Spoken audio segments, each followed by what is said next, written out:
Pour le groupe RRDP, la parole est à Monsieur Roger Gérard Schwarzenberg.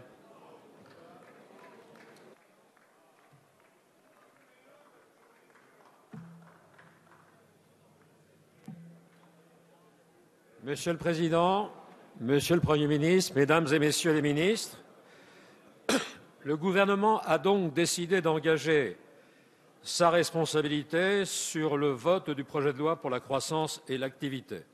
Il l'a fait à l'issue d'un long débat, très précis, très détaillé, tant en commission qu'en séance publique. Je veux saluer la disponibilité constante du ministre de l'Économie et le sens profond du dialogue qu'il a montré pendant toutes ces semaines.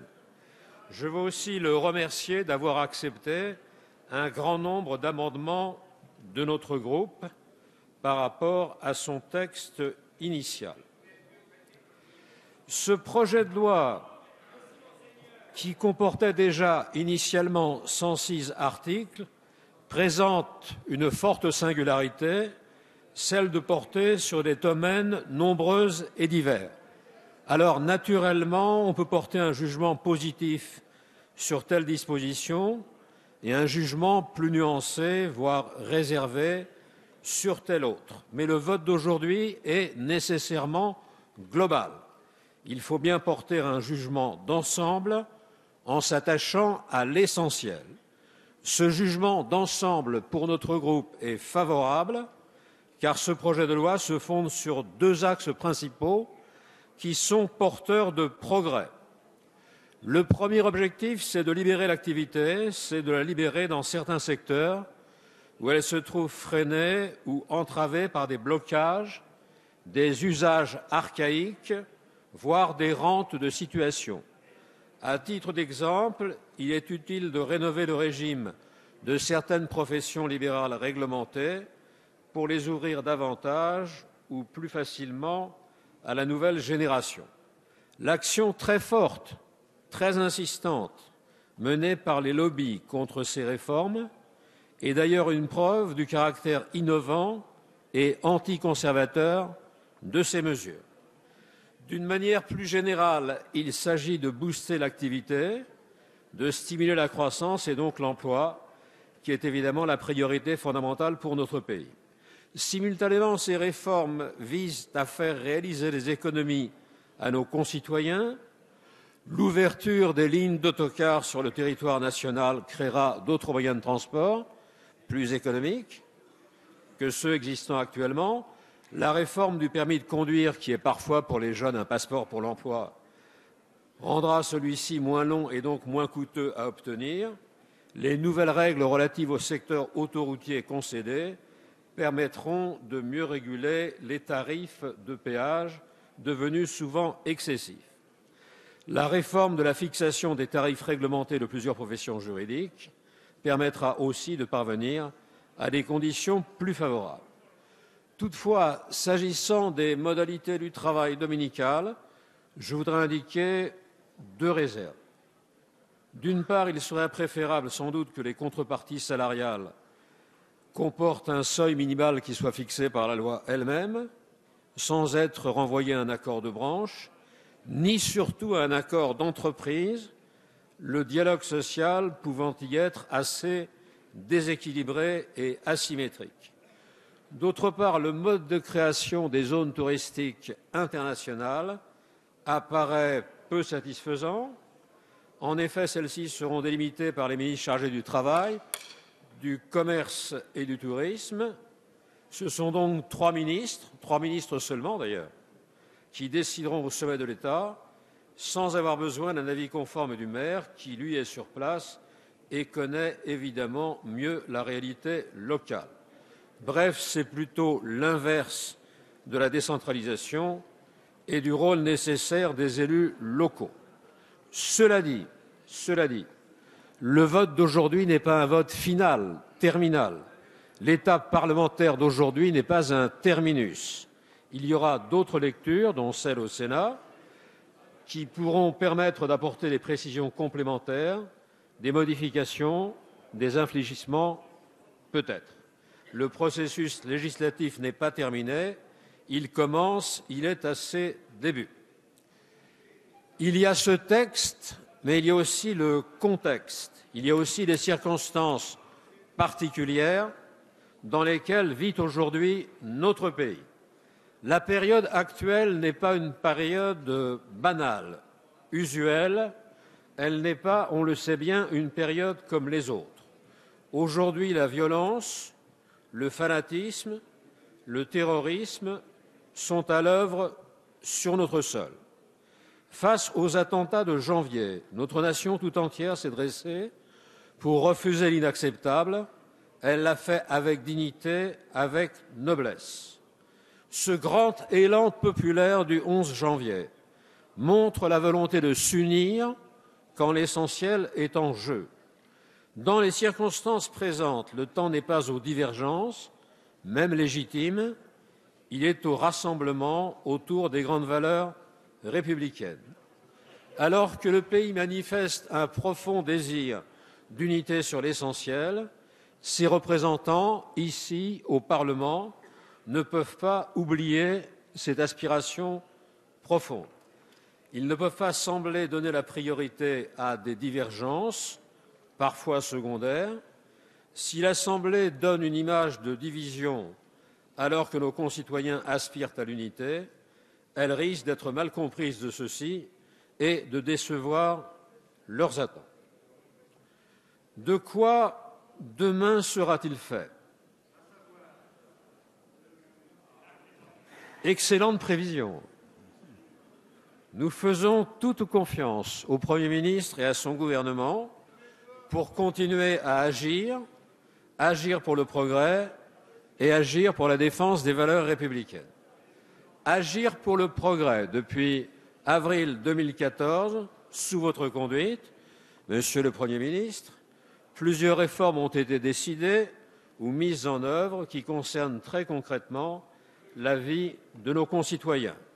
Justice fiscale d'abord, avec l'exonération de l'impôt sur le revenu pour de très nombreux contribuables à ressources modestes. Effort soutenu pour l'éducation nationale, naguère délaissée, qui aura bénéficié de 60 000 nouveaux emplois d'ici à 2007. Augmentation des bourses étudiantes pour mieux assurer l'égalité des chances à l'université. Création des emplois d'avenir destinés aux 16-25 ans et aussi des contrats de génération. Loi sur l'économie sociale et solidaire. Nouvel élan donné à la politique de la ville pour améliorer la vie quotidienne dans les quartiers défavorisés qui ne peuvent être laissés de côté ou à l'écart. Action déterminée pour la sécurité, notamment avec la loi de novembre 2014 relative à la lutte contre le terrorisme et très bientôt avec le projet de loi sur le renseignement. OPEX, opération extérieure, menée avec courage par nos militaires au Mali et en Centrafrique. Dans le monde, la France est présente et respectée. Elle est perçue comme une nation active et résolue. Vous agissez aussi avec constance pour la défense des grandes valeurs républicaines qui caractérisent notre nation et sa tradition. Et d'abord, comme le souligne l'article 1er de notre Constitution, l'égalité devant la loi de tous les citoyens sans distinction d'origine ou de religion. Aujourd'hui, l'on voit ressurgir chez certains des attitudes et des discours contraires à l'éthique républicaine, les propos racistes, le recours aux préjugés, le choix de l'intolérance, le rejet de l'autre traité en bouc émissaire. Pour combattre ces dérives, il faut appliquer très activement, très strictement le code pénal, comme l'a recommandé la garde des Sceaux dans ses instructions générales, appliquer très strictement le code pénal qui interdit toute discrimination fondée sur l'origine et qui sanctionne la diffamation, l'injure, la provocation à la haine ou à la violence à raison de l'origine. Il importe que les parquets appliquent ces excellentes instructions générales et engagent plus activement, plus fréquemment, toutes les poursuites nécessaires contre de tels délits en agissant avec vigilance et fermeté. Il ne peut y avoir d'impunité pour de tels actes dans la République. Nous croyons fondamentalement à l'égale dignité des êtres humains et nous refusons qu'ils soient traités différemment selon leur origine, leur couleur ou leur confession. Autre valeur républicaine directement complémentaire est qu'il faut assurer davantage la fraternité. Dans notre pays, pourtant 6e puissance économique mondiale, 8 600 000 personnes, soit 14% de la population, vivent sous le seuil de pauvreté. Parmi elles, 2 700 000 enfants, c'est-à-dire un enfant sur 5. Un enfant sur 5. Pour ces enfants très démunis, le seul vrai repas de la journée est souvent le repas à la cantine scolaire, quand ils peuvent y accéder effectivement. Pour garantir l'accès de chacun à la restauration scolaire, il faut instaurer dans toutes les écoles un barème dégressif par tranche, indexé sur le quotient familial des foyers fiscaux dont relèvent les élèves, ce qui est déjà le cas dans un grand nombre de communes. Mais il convient, je crois, d'aller au-delà en prévoyant la gratuité de la cantine scolaire pour les enfants des familles très défavorisées disposant d'un revenu inférieur au seuil de pauvreté. Dernier principe fondamental, la laïcité, car c'est d'elle dont dépend principalement le vivre ensemble. On le voit bien, notre société court le risque de se fracturer, de se diviser en communautés distinctes, fondées sur l'origine ou sur la confession. Il faut à tout prix éviter cette république éclatée, ce danger de fragmentation de la société en entités particulières repliées sur elles-mêmes. Depuis toujours, les radicaux, avec notamment Jean Zay, ont été particulièrement attachés à la laïcité et à l'école publique, qui est l'école de tous, sans distinction ni différence, celle qui accueille sur les mêmes bancs tous les élèves, quelle que soit leur origine, leurs conditions, leur confession. L'école de la République leur permet de vivre ensemble, de grandir ensemble. Le président Jacques Chirac a vu très juste, en faisant adopter la loi du 15 mars 2004. Cette loi, on le sait, prohibe à l'école publique les signes et tenues qui manifestent ostensiblement une appartenance religieuse. Et l'application de cette loi se passe dans de bonnes conditions. L'école publique est sans doute le facteur principal de l'intégration et de l'unité nationale, et je tiens à rendre hommage aux maîtres, aux enseignants de la République, qui contribuent chaque jour à maintenir et à conforter la cohésion de notre pays. Monsieur le Premier ministre, vous connaissez cette majorité, qui est la vôtre. Si. Elle n'est pas uniforme, elle est pluraliste et diverse. Elle se compose de plusieurs groupes dont chacun a son identité particulière. Depuis le début de cette législature, notre groupe a eu l'occasion d'exprimer des différences ou des divergences sur tel ou tel point, même si cela n'a pas empêché la solidarité sur les grands choix.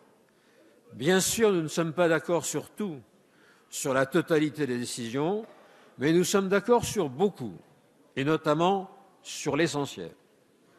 Nous vous redisons donc notre confiance, confiance dans votre personne, confiance dans votre action, confiance dans votre fidélité aux valeurs républicaines, celles qui font l'histoire mais aussi l'avenir de notre pays, pour hier comme pour demain.